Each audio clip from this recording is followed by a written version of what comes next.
喺馬尼拉挾持人質事件當中，頭部重傷嘅18歲梁仲學返抵香港治療，依家進行緊腦部手術。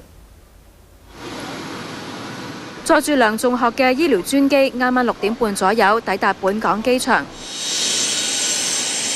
佢嘅媽媽梁太同屯門醫院腦外科醫生方道生亦都有隨行。專機停咗喺商用航空中心。處理食物及衛生局局長梁卓偉同醫管局主席胡定旭嚟到接機。救護員隨即將梁仲學轉送上救護車，喺交通警員開路下駛往屯門醫院。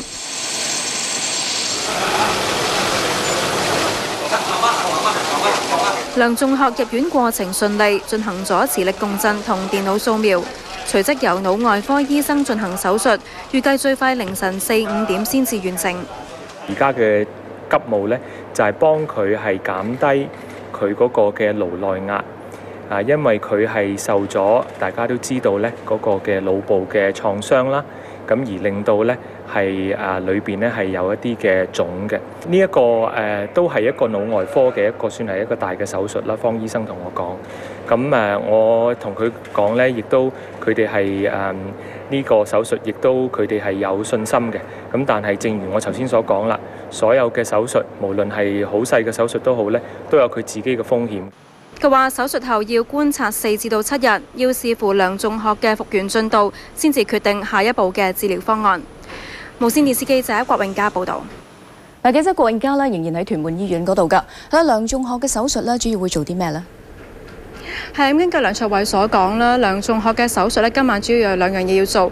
咁首先就係將佢前面嘅頭骨係暫時攞走，希望可以減低個腦內壓。咁其次就係放翻個儀器去監察住個腦內壓嘅水平。咁希望可以喺5個鐘頭之內完成呢一個手術。咁除咗主診嘅方醫生團隊之外其他嘅多位醫生亦都喺度候命，有需要嘅時候會隨時加入去一齊做呢一個手術㗎。咁但梁卓偉話啦，其實做完呢一個手術之後，梁仲學亦都未必會咁快醒翻，日後亦都唔排除係需要再做其他嘅手術㗎。咁但係被問到佢日後完全康復嘅機會有幾大，又或者身體功能會唔會係受損呢？咁佢就話係言之尚早，現階段最重要係做好呢一個手術。咁我哋會喺度跟進住個情況㗎。先將時間交翻俾郭永琴。好啊。